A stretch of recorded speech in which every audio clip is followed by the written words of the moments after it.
Brooklyn breathes through shadows. You can hear it in the subway tracks, smell it in the steam rising off the manholes.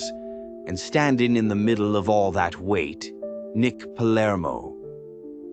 He wasn't born into an easy name. His father, Frankie Palermo, left behind more enemies than friends, more blood on the sidewalk than ink in the ledger.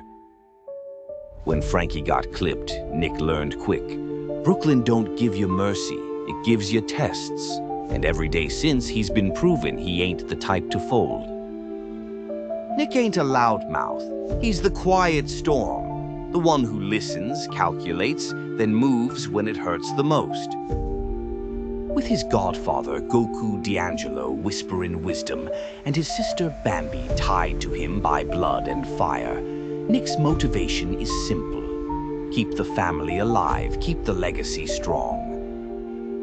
But loyalty, it cuts both ways. And betrayal, it's the tax every Palermo's got to pay.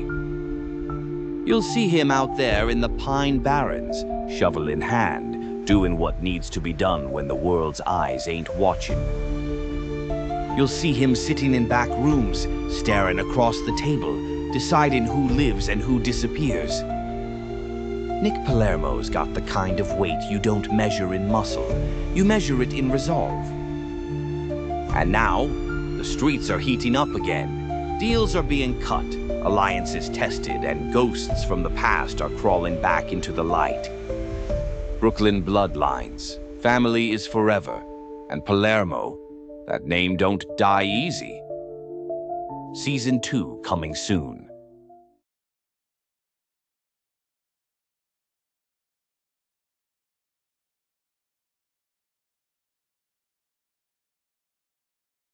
As far back as I can remember, I always wanted to be a gangster. See, being a gangster wasn't about money or the suits, though trust me, we had both. It was about freedom. Nobody telling you when to wake up, when to eat, when to say sorry.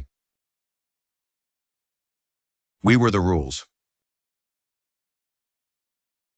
Brooklyn, the beginning sunset over the old row houses, hot pavement, cabbie horns and kids playing stickball. Henry Hill narrates a young punk with stars in his eyes. Every day after school, I'd look out at the cab stand. Paulie's guys stood there like they owned the block, and hell, they did. They had Cadillacs, cigars, pinky rings big enough to blind you. Even the cops tipped their hats. Paulie Cicero ran the neighborhood like a quiet storm. He never raised his voice. He didn't need to. He had eyes everywhere and ears that could hear a whisper from Jersey. You got good eyes, kid. You don't talk much, huh? No, sir. Good. You keep it that way. Guys who talk too much end up talking to St. Peter. That's how it starts. A nod, a compliment, a few errands. Next thing you know, the kid's making more in a week than his old man does in a month. Then came Jimmy Conway, half Irish, all class. A smile that could charm your mother and a stare that could stop your heart. He ran heists cleaner than a surgeon and paid better than Wall Street. Listen, kid, 2 rules: never rat on your friends and always keep your mouth shut. Got it.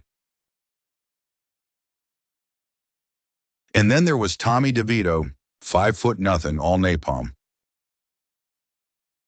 A laugh 1 second, a bullet the next. You didn't cross Tommy, you survived Tommy. What, you think I'm funny like a clown? I make you laugh?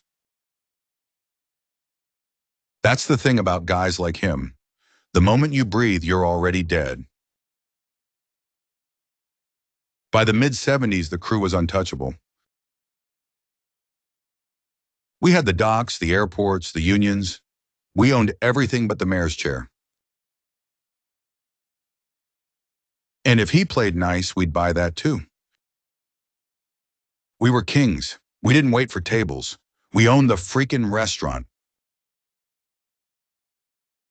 The Lufthansa job, Jimmy whispered, 6 million cash sitting in a vault. We hit it before sunrise. We disappear before the coffee's cold. No bragging, no big buys. We lay low. And for a minute there, it worked. Then human nature took a dump on the plan. Jimmy raged, "You bought a freaking mink coat? You stupid broad!" "It's just a coat, Jimmy." "It's a coat that's going to get you buried in it." Jimmy's paranoia hit like the flu, and once it started spreading, nobody was immune. Henry's doing coke, dealing on the side. Karen's losing her mind. Karen screams, "What's this? What is this powder, Henry?" "Relax, it's business."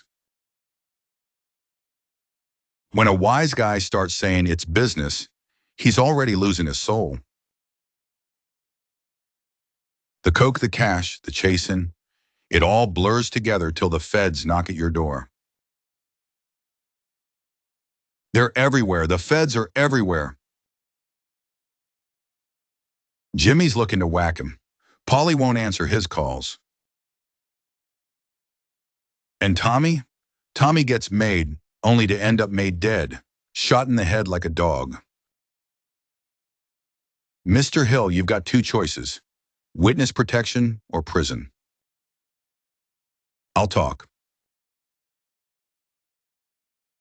And just like that, a lifetime of loyalty goes out the window. Henry flips. The dream dies.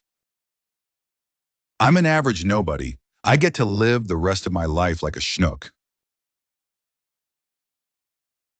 That's the price of the life, cupcakes. It ain't the bullets that kill you. It's the memories. One day you're a legend. Next day, you're hiding from your own shadow. Now let me tell you something, cupcakes. Every street's got its code. Every empire's got its fall. But the smart ones, they build something bigger, something that lasts. That's what Bambi and the Pizzaverse are doing.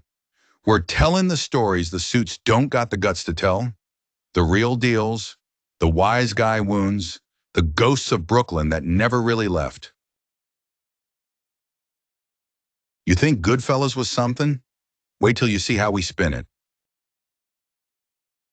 We don't just talk about loyalty, we live it.